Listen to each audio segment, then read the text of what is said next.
मौसम से जुड़ी जानकारी और लाइव मौसम खबरों के लिए हमारे YouTube चैनल को सब्सक्राइब करें और बेल आइकॉन दबाकर हर अपडेट पर रखें नजर। नमस्ते दोस्तों, स्काईमेट वेदर में आपका बहुत बहुत स्वागत है। मेरा नाम महेश पलावत है। मानसून समाप्त हो चुका है, अक्टूबर का महीना शुरू हो गया है। पिछले 24 से 48 घंटों के दौरान हमने देखा कि जो वेलमार्क लो प्रेशर एरिया बना है उसके प्रभाव से बहुत ज़्यादा भारी बारिश हुई है। आज 2 अक्टूबर है, लेकिन हमने देखा कि 30 सितंबर और 1 अक्टूबर को जो बारिश की गतिविधियां थी इस वेलमार्क लो प्रेशर एरिया के प्रभाव से गंगे पश्चिम बंगाल में और जो बिहार के कुछ इलाकों के साथ साथ ये झारखंड के कुछ इलाकों में और उड़ीसा में काफ़ी अच्छी बारिश हुई है। सबसे ज़्यादा भारी बारिश जो हुई है वो पश्चिम बंगाल में देखने को मिली है।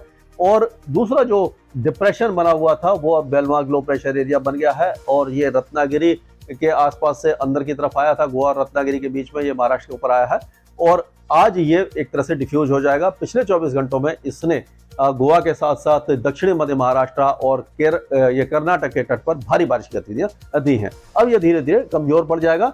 लेकिन ये जो वेलमार्क लो प्रेशर एरिया है ये आप देख सकते हैं कि आप देखिए हवाओं की जो डायरेक्शन है ये जो डायरेक्शन आप देख रहे हैं ये लगातार जो उत्तर पश्चिमी हवा से दिशा से जो हवाएं आ रही हैं ये उत्तर प्रदेश तक आ रही हैं। लेकिन इन हवाओं को ये थोड़ा बहुत धक्का दे पाएगा तो ये पूर्वी उत्तर प्रदेश तक और उत्तर प्रदेश के मध्य भागों तक इसका असर दिखाई देगा। हल्की बारिश और पूर्वी उत्तर प्रदेश में हल्की से मध्यम बारिश। लेकिन बिहार में क्योंकि ये इस तरह से रिकर्व करके इसी जगह पर रहेगा, क्योंकि यहाँ से तो ये जो इसका प्रेशर है वेलमार्क लो प्रेशर एरिया ये पश्चिम दिशा में आने की कोशिश करेगा, लेकिन पश्चिमी दिशा से जो हवाएं आ रही हैं वो इसको रोके रखेंगी तो ये स्टैग्नेंट हो जाएगा, यानी एक ही जगह पर रुक जाएगा। इसीलिए जो बारिश की गतिविधियां हैं वो बिहार में काफी ज्यादा होंगी, गंगे पश्चिम बंगाल और झारखंड के पूर्वी भागों में ज्यादा होंगी। उत्तरी जो उड़ीसा है वहां पर कम हो जाएगी। तो हम कह सकते हैं कि अगले 2-3 दिनों के दौरान यहाँ पर भारी बारिश की संभावना बनी हुई है। और ये जो पश्चिमी हवाएं चल रही हैं इनका प्रभाव ये रहेगा कि जो मानसून है वो और भी ज्यादा जगह से अब बहुत जल्दी रुखसत हो जाएगा। अब कह सकते हैं कि पश्चिमी उत्तर प्रदेश से काफी इलाकों से, उत्तरी राजस्थान से, उत्तरी मध्य प्रदेश से, राजस्थान और के सारे इलाकों से और गुजरात के कुछ इलाकों से ये मानसून विदा ले लेगा। तो इस तरह की वेदर एक्टिविटी हमें दिखाई दे रही है। अगर हम देखते हैं तो ये जो आप देख सकते हैं ये स्काईमेट का वो है, यानी रेन का जो फोरकास्ट है उसमें आप देखिए कि ये जो low pressure area well-marked low pressure area है ये इस तरह से आगे जाकर के यहाँ पर बिहार के आसपास आ गया है। तो बिहार के आसपास जो है पूरे बिहार में बहुत अच्छी बारिश होगी, नेपाल की पहाड़ियों पर अच्छी बारिश होगी, उप हिमालय पश्चिम बंगाल में बारिश की गतिविधियां बढ़ जाएंगी क्योंकि ये थोड़ा सा उत्तर की तरफ जा रहा है। तो दार्जिलिंग, कालिम्पोंग, कूच बिहार और जो आसपास के इलाके हैं यहाँ पर भारी बारिश होगी। सिक्किम के भी कुछ इलाकों में भारी बारिश हो सकती है। और अब अगर देखें तो चंपारण, सीतामढ़ी, किशनगंज, अररिया, सुपौल, माधेपुरा, दरभंगा और ये जो मुजफ्फरपुर है और अपना पटना, गया, सिवान, ये सारे इलाके काफ़ी अच्छी बारिश देखेंगे। भागलपुर, पूर्णिया, कटिहार, खगड़िया, ये सारे इलाकों में तेज बारिश की संभावना बन रही है जो 2 दिनों तक, कम से कम 2 दिनों तक जारी रहेगी। और उसी तरह से झारखंड के भी कई इलाके अच्छी बारिश देखेंगे। और जो शांति निकेतन, डायमंड हार्बर, 24 परगना, कोंटई और ये जो उसके आसपास के इलाके हैं, कलकत्ता, होली, हावड़ा, इन इलाकों में बारिश थोड़ी सी कम हो जाएगी। लेकिन अब उप हिमालय पश्चिम बंगाल में बारिश की गतिविधियां बढ़ने वाली हैं, आप देख सकते हैं पूरे इलाके में। और अगर उत्तर प्रदेश की बात करें तो उत्तर प्रदेश में मऊ, गाजीपुर, बलिया और जो सिद्धार्थनगर, खुशीनगर, यहाँ से लेकर के प्रयागराज, वाराणसी, जौनपुर, भदोही, ये इलाके अच्छी बारिश देख सकते हैं। और जैसे जैसे हम आगे बढ़ेंगे, जैसे कि रायबरेली, अमेठी, अयोध्या, फैजाबाद, गोरखपुर, ये बस्ती और उसके आसपास के जो इलाके हैं फैजाबाद वगैरह, यहाँ पर हल्की बारिश होगी। लखनऊ तक भी हल्की फुल्की बारिश की गतिविधियां हमें नजर आ रही हैं। और उसके और आगे अगर हम जाएंगे यानी कि पश्चिमी उत्तर प्रदेश में मौसम पूरी तरह शुष्क रहेगा, वहाँ पर कोई वेदर एक्टिविटी नहीं है। जो आपको मालूम है कि जो हवाएं हैं वो इस तरह से, यानी ये जो पश्चिमी हवाएं यहाँ तक आ रही हैं, यहाँ तक पश्चिमी हवाएं आएंगी और यहाँ से ये जो पूर्वी हवाएं और ये उत्तर पूर्वी हवाएं, तो यहाँ पर जो बारिश की गतिविधियां हैं यहाँ तक रहेगी, यानी कि पूर्वी उत्तर प्रदेश तक बारिश की गतिविधियां आपको दिखाई देंगी। लेकिन इसका असर बहुत ज़्यादा देर तक नहीं रहेगा। हम कह सकते हैं कि आज और कल पूर्वी उत्तर प्रदेश में बारिश होगी, उसके बाद धीरे धीरे पूर्वी उत्तर प्रदेश का मौसम साफ होने लग जाएगा। पूर्वोत्तर राज्यों की अगर बात करें तो सिक्किम से लेकर के असम, मेघालय, अरुणाचल प्रदेश, यहाँ पर भारी बारिश की संभावना बन रही है। मणिपुर, मिजोरम, त्रिपुरा में बारिश की गतिविधियां थोड़ी सी हल्की रहेंगी। उड़ीसा के जो उत्तरी इलाके हैं जैसे कि मयूरभंज है और पुरी है, भुवनेश्वर है, देखनाल है, ये सारे इलाकों में अच्छी बारिश की संभावना है।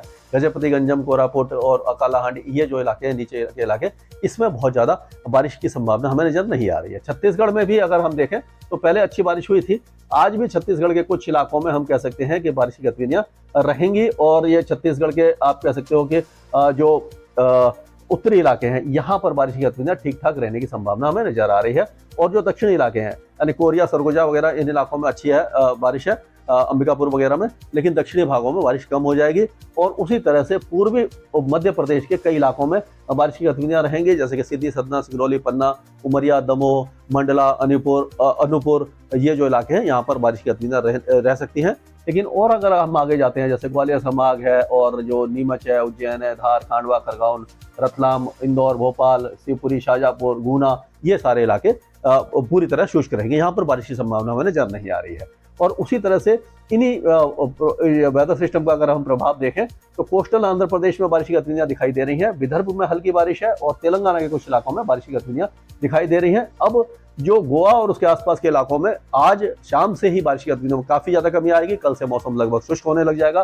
पूरा महाराष्ट्र, केवल जो मध्य महाराष्ट्र है और मराठवाड़ा, यहाँ पर भी बारिश की गतिविधियों में काफी ज्यादा कमी आ जाएगी। मुंबई, थाने, दहानू जो इलाके हैं आसपास के, जलगांव है और मालेगांव है, नासिक है, औरंगाबाद, ये सारे इलाके पूरी तरह अब साफ हो जाएंगे। उसी तरह से और ये तो है। और ये अगर उसके अगले दिन का पिक्चर देखेंगे तो आप देखिए कि जो तेलंगाना वगैरह, यहाँ से भी बारिश की गतिविधियां समाप्त हो गई हैं। और ये जो वेदर एक्टिविटी है और पूर्वी बिहार और उसके आगे की तरफ यानी उप हिमालय, पश्चिम बंगाल, सिक्किम वगैरह की तरफ सरक गई है और यहाँ पर भी बारिश की गतिविधियां काफी ज्यादा कम हो गई है। और ये पूरा उत्तर पश्चिम भारत एक तरह से शुष्क हो गया है। तो इस तरह की मौसमी गतिविधियां हमें दिखाई देने वाली हैं।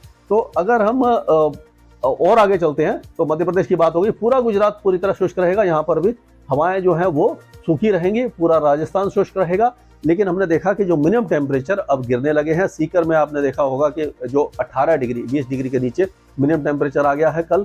और भीलवाड़ा में 19 डिग्री यानी 20 डिग्री के नीचे भी टेम्परेचर आना शुरू हो गए। धीरे धीरे सुबह और रात की सर्दी हल्की हल्की बढ़ना शुरू हो जाएगी। और उसी तरह से पंजाब, हरियाणा, दिल्ली, पश्चिम उत्तर प्रदेश, ये सारे इलाके शुष्क रहेंगे। जम्मू कश्मीर में हल्की फुल्की बारिश है।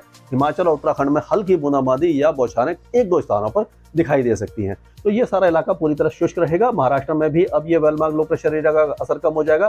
कोस्टल कर्नाटक और केरल में अभी भी मॉडरेट शावर्स जारी रह सकते हैं।